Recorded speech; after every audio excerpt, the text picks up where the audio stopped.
guys, King Casey here.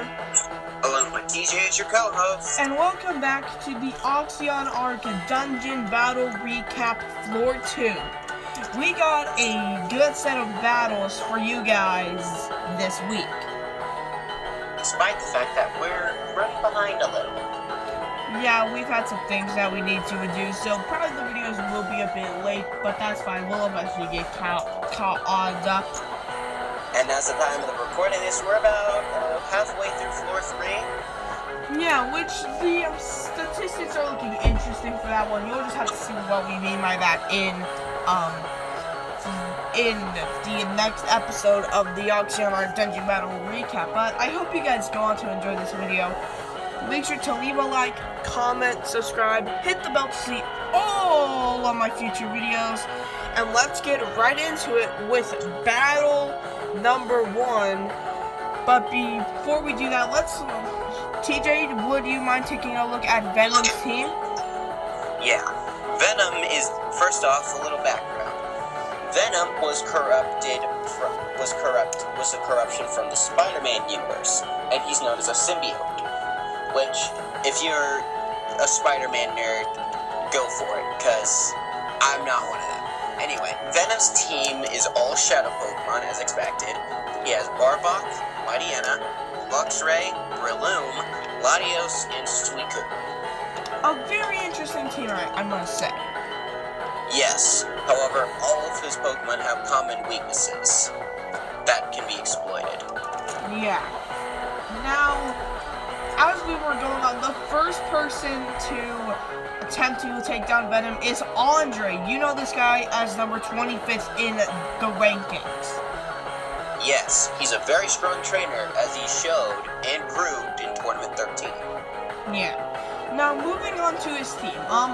His first Pokemon was a rock thing from Dinos. We didn't really know what the name of this thing actually was. Kabutops. And then his third Pokemon looked like a Ridley, so we're just gonna call it Ridley. Victini, his awesome Battle Bonds, Lucario, and his Genesect. Overall, a really strong team, incorporating some well-done team members from Dinos. Considering it seems like everybody has their own Dinos Pokemon they use. Yeah, like how I use Shark Teeth, for example. And I have a couple of Dinos Pokemon swapped out in reserves. Yeah. But anyways, this battle ended up going pretty good from Andre's side. Despite the fact that Venom started out with the early lead, but Victini turned the tide. Yeah, and then Andre ended up pulling out the win. I thought this battle was very good in pretty much every single matchup. I liked Andre's comeback, and I just like this battle overall, as I said. Yeah. So with that, Andre got the win, giving us an early 1-0 lead. Yeah. Which was, in fact, pretty good. Moving on,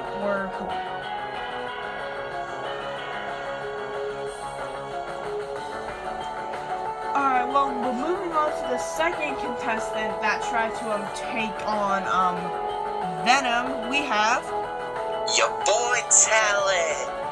Yeah, Talon is back from doing pretty good in Tournament 13, and is back to try to take out Oxion. I mean Venom.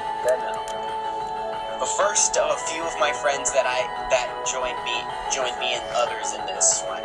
Don't worry, over half of them decided not to go because they needed to hold down the home fort.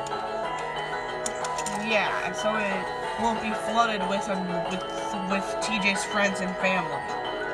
Yeah, although all of my family did show up for this one. Yeah.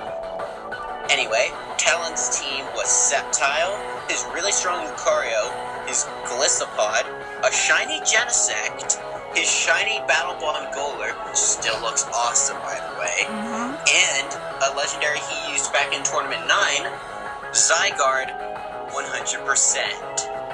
Again, another really great team using all sorts of different legendaries. Agreed. I'm surprised we saw another Genesect this quickly. Yeah. Despite the fact that it's big. I mean, seriously, this legendary is not very popular despite having a laser cannon strapped to its back. Yeah. But anyways, I thought Talon did pretty good for his match. He started out with the early downside, but that's because everybody seems to use like normal or grass types, and Venom almost always leads with Arbok. But Talon's Lucario, if you saw in his second round match in Tournament 13, quickly took out 2 Pokemon straight and gave Talon the lead he needed. Yeah, he did very well. Yeah. It's safe to say Talon took his win, and we take a 2-0 lead. Yeah, which ended up putting us ahead again. So Venom is going to need a comeback here. Let's move on to Battle 3. Battle number 3 is going to be Jack the fossil researcher. He told us he wasn't going to be back for a while, but he came back for the war against Oxion, and he shortened his name to Jack Fossil, so that's what we're going to call him now. Alright, so Jack's team was Lapras, another dino thing that we don't know, Aerodactyl, Kabutops, a Pokemon from Genos that's a legendary, and a battle. Sorry about that, and a Battle Bond Skeletile. Man, it seems like a lot of trainers who are ranked in the top 25 seem to use Sceptile. Yeah, Steve, I can think of a couple more. Steve, Infer, and Jack, just to name a few. Yeah, but anyways, let's keep moving on. Yeah, so overall, Jack's team was very impressive, and he actually I think he took the lead early. Wait, no, he didn't. Venom took the early lead again. Yeah, it seems in this scenario, Venom always takes the early lead, but then ends up losing. Which, the same thing happened here. But that was mainly because Jack had the type advantage going into the final match. Sceptile versus Suicune, grass beats water. Sceptile wins, which gave us a commanding 3-0 lead.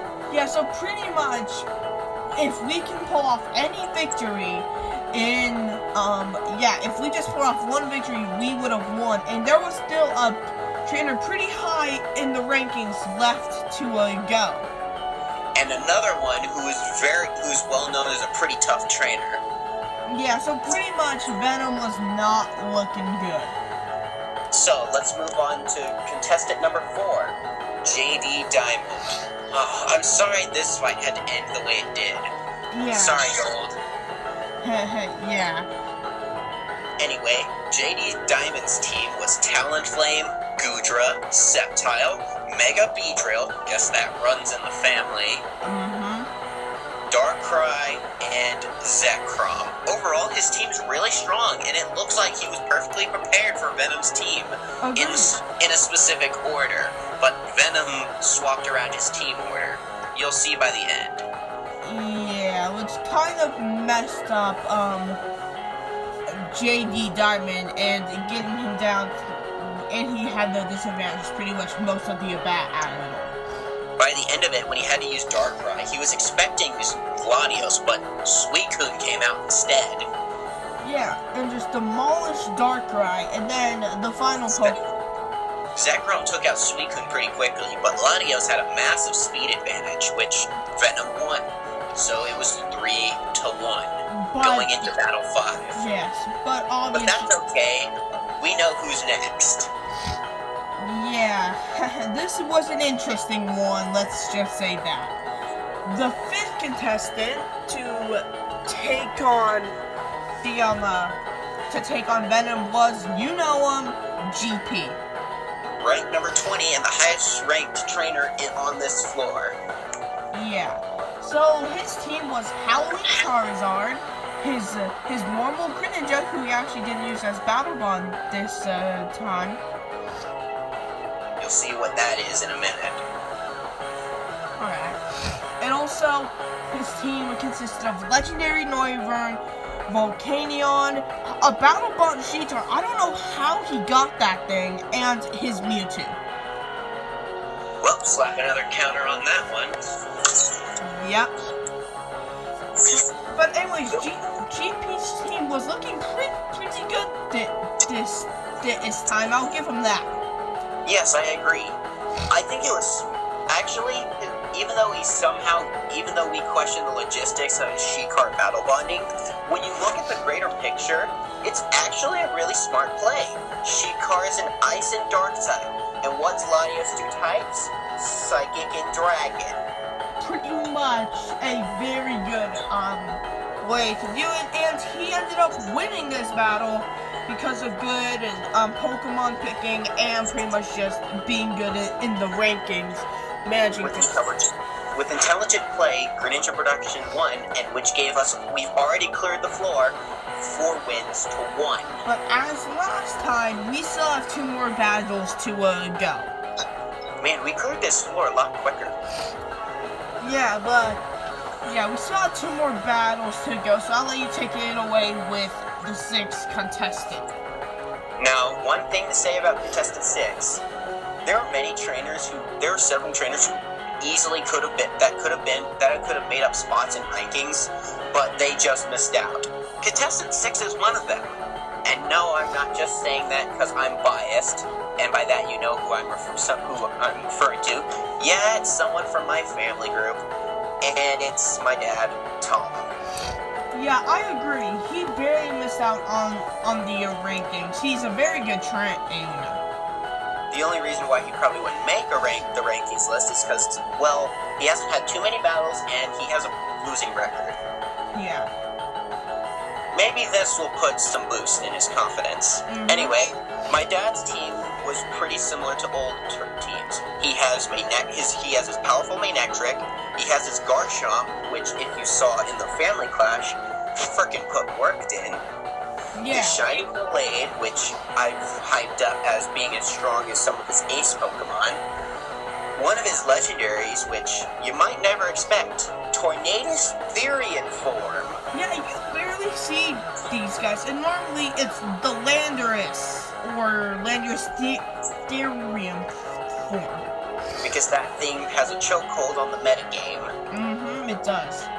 Well, the rest of his team is his usual Battle Bonded Fernape, and if you saw some other fights that had outside of Tournament 13, Ultra Necrozma. Man, it took so long just to get Necrozma. Yeah, it did.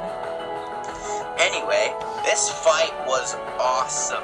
Not just because of unique Pokemon, but this was the first time in the Oxion dungeons we saw a sign of switching Pokemon. Which Mattel doesn't really do that much in the battles, and I was happy to see it.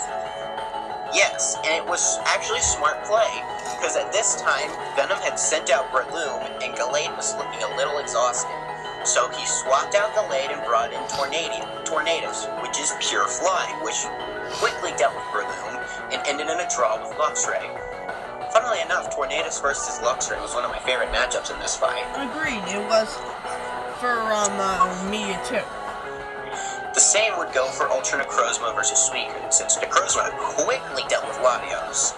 However, since Suicune is a Pokemon that definitely defines the term bulky water, yeah. Now, with Suicune's defense tanking and Ultra Necrozma's attack, it's basically a fight between a massive attacker, which can take a hit, and a massive defensive wall that can dish out a hit every now and then. Yeah. So, overall, Ultra Necrozma had more power, but Suicune had super effective damage. So in the end, it ended in a draw. Yeah, making it 4 wins, 1 loss, 1 draw. We've already cleared this floor, but once again, we still have another fight to go. And I think this is the most funniest contestant we've seen so far. No offense to anyone that signed up as this guy though. We have Ajuna. It's not the one made by Lucaris Productions. No, it isn't. It's a fake one. It's an imposter. We wouldn't go by imposter, because somebody could be named that, and we could just be insulting someone right now. Actually, yeah, good point. But their avatar kind of looked like it. But anyways, this isn't the same one as in the Lucaris Productions universe. Well, let's go over Ajuna's team. Greninja, Silvally, Gardevoir, Necrozma and Mewtwo. A very simple team, but I like it. Yeah, despite the fact that I think we missed a Pokemon, because when you say that, I counted 5. Greninja, Sylveon, Silvally, Gardevoir, Necrozma, Mewtwo. Yeah, you missed Sylveon. I said Sylveon. I heard you just say Silvally, but oh well, I'll put that aside. Yeah.